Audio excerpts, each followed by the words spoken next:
마태복음 16장 13절에서 우리 20절의 말씀을 한 절씩 교독하시고 마지막 절은 함께 읽겠습니다.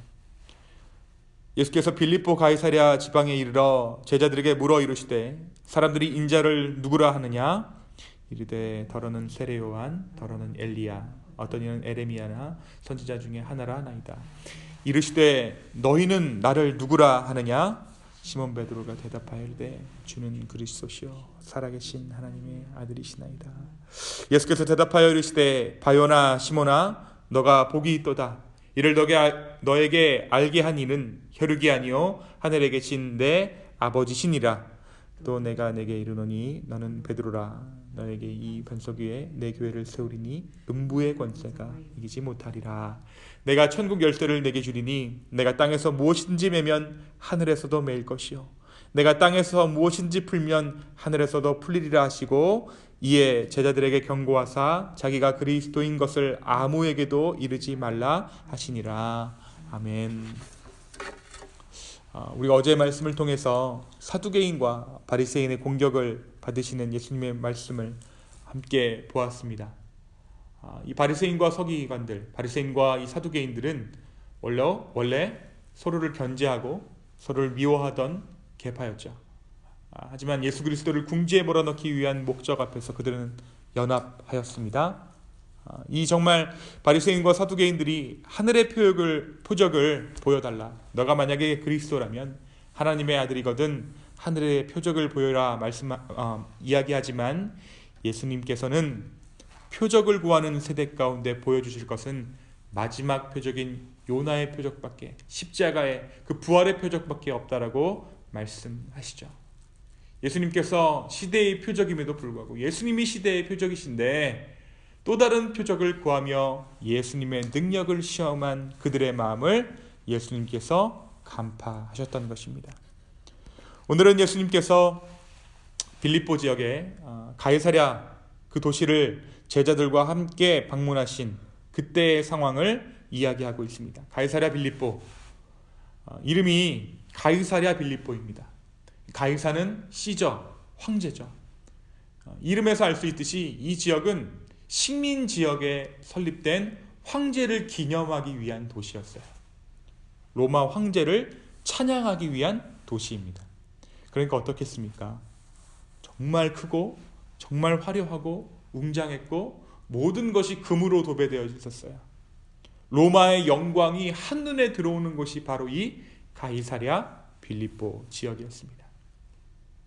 모든 것이 최고급으로 채워진 도시가 이 도시였어요. 이 가이사랴 빌립보에서 예수님은 제자들에게 의미심장한 질문 한 가지를 하십니다. 그 질문이 무엇이었습니까? 바로 사람들이 나를 누구라 하느냐? 라고 물으셨어요. 이 제자들이 솔직하게 이야기합니다.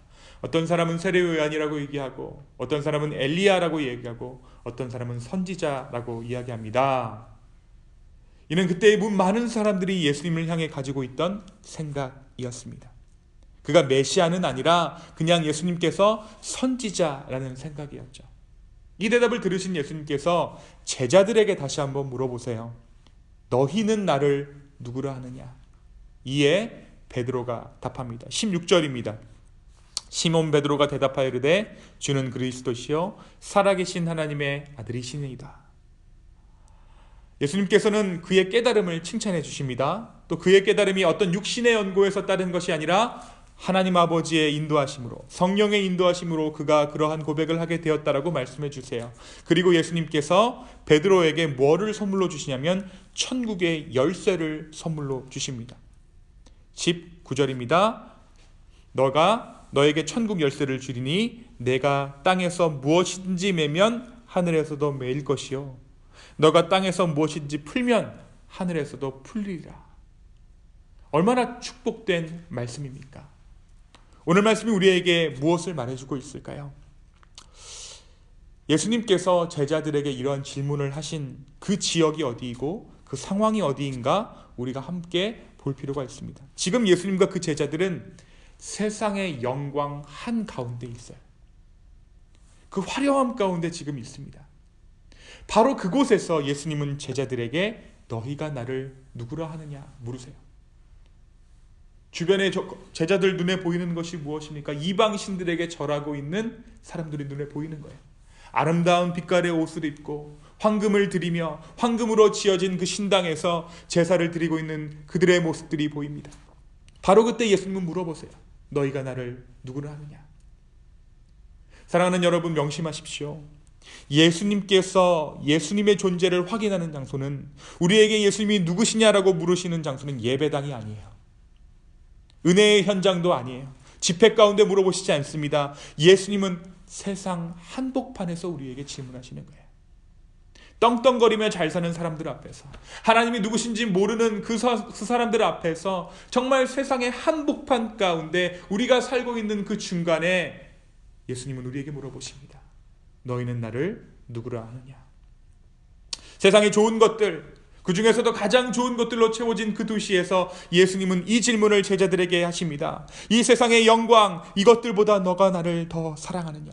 오늘 예수님이 우리에게 묻고 계십니다. 근데 여러분, 우리가 대답은 어떻게 할 수 있냐면 베드로처럼 할 수 있어요. 멋지게 할 수 있습니다. 여기에 대한 우리가 답을 하기 전에, 너희가 나를 누구라 하느냐, 우리가 일상 가운데 물으시는 그 예수님의 질문 앞에 우리가 답을 하기 전에 이 베드로의 답을 한번 잘 보시기 바랍니다. 이것이 베드로가 정말 깨달아서 한 대답이었을까요? 베드로는 지금 예수님의 순환을 보기 전에 베드로예요. 자기가 이해하고 자기가 알고 있는 선에서 예수님께 이 대답을 드린 것입니다. 이 말씀 바로 뒤에 어떤 장면이 등장하냐면 베드로가 예수님의 멱살을 잡고 흔드는 장면이 등장해요. 그리고 귀신을 꾸짖듯이 베드로가 예수님을 꾸짖습니다. 언제 꾸짖냐면 십자가의 순환을 예고했을 때 베드로가 예수님을 꾸짖습니다. 또 어떻게 해요? 베드로가 예수님을 3번 부인하죠. 그러니까 베드로의 이 고백은 그냥 듣는 풍어를 읊었을 가능성이 높아요. 바로 지금 내 눈앞에 예수님이 계시니까 그 기분에 취해서 한 대답이었던 것입니다. 그런데도 불구하고 예수님은 그의 대답을 칭찬해 주세요. 그리고 나서 이 대답대로 예수님께서 베드로를 훈련시키십니다. 이 대답 이후에 베드로의 삶을 이 고백에 맞는 삶으로 이끌어 가셨다라는 거예요. 이 고백이 베드로의 삶을 이끌었습니다. 베드로는 본의 아니게 믿음의 고백을 한 것입니다. 그리고 그 믿음의 고백이 자기의 삶에서 진정한 고백이 될 때까지 예수님의 정말 그 은혜가 그의 삶 가운데 함께 하십니다. 사랑하는 여러분, 깨달음이 먼저가 아니라 고백이 먼저예요. 내가 늘 이렇게 얘기하죠. 내가 그렇게 살지 못해서 주님 앞에 나아가지 못한다. 아니에요. 먼저 고백하는 거예요. 먼저 대답하는 것입니다. 우리가 믿음의 답을 선포하면 주님은 나의 삶을 그리로 인도하세요. 이 베드로가 가졌던 축복이 무엇입니까? 하나님께서, 예수님께서 이 베드로에게 어떠한 축복을 허락하시죠? 하늘에서, 땅에서 매면 하늘에서도 매이고 땅에서 풀면 하늘에서도 풀린다는 축복입니다. 여러분, 이 축복이 굉장한 축복이죠. 그런데 상당히 부담스러운 축복이 아닐 수 없어요. 내 욕망대로, 내 욕심대로, 마음대로 했다가는 큰일 나는 축복입니다. 내 욕망대로, 내 욕심대로, 마음대로 해도 하나님이 묶어주고 풀어주고 한다는 말씀이 아니에요. 나의 모든 것을 투명하게 하나님께서 모든 것을 바라보고 계신다는 그 의미가 이 약속 가운데 주어져 있는 거예요. 여러분, 정말 어떻게 보면 정말 무섭고 섬뜩한 말씀이 이 안에 들어가 있는 것입니다. 너와 내가 하나다. 너와 내가 하나다. 주님의 마음이 내 마음이 되고 내 마음이 주님의 마음이 된다라는 것입니다. 이 마음이 어떠한 마음입니까? 십자가가 나에게 가장 큰 영광이 된다. 나의 죽음이 곧 진정한 생명이다. 너도 너의 십자가를 져야 한다. 예수님께서 베드로에게 이렇게 말씀하고 계신 것입니다. 사랑하는 성도 여러분, 이것이 우리가 얻게 될 마음입니다. 십자가가 가장 큰 영광이 되며 나의 죽음이 곧 진정한 생명이 되는 마음, 이것이 바로 주님께서 우리에게 허락하신 마음이에요. 우리의 상황, 우리의 상태로 주님 앞에 무엇을 고백하는 것이 아니라, 지금 내가 무엇 때문에 예수님을 고백하고 있는 것이 아니라, 우리가 할 수 있는 고백을 주님께 드리면 그 고백이 우리의 삶을 이끌 줄로 믿습니다. 베드로는 정말 이때 어설픈 고백을 드렸지만 본의 아니게 삶이 따라오지 못하는 고백을 주 앞에 드렸지만 주님의 본의가, 주님의 진심이 그의 삶을 고백대로 이끌었습니다. 우리의 진심을 넘어서서 주님의 진심이 계신 거예요. 우리의 진심은 맨날 이것밖에 드릴 수가 없어요. 그런데 그 위를 무엇이 덮느냐? 예수 그리스도의 진심이 덮어요. 그 진심이 무엇이냐면 십자가의 보혈입니다. 여러분 잘 한번 생각해 보세요. 우리가 선악과를 아담이 따먹었을 때 우리 가운데 무엇을 잃어버렸다고 제가 지난번에 말씀드렸냐면 우리가 진심을 잃어버렸어요. 그래서 우리가 진심을 고백하면 뭐가 난다 그랬죠? 분쟁이 난다고 말씀드렸습니다.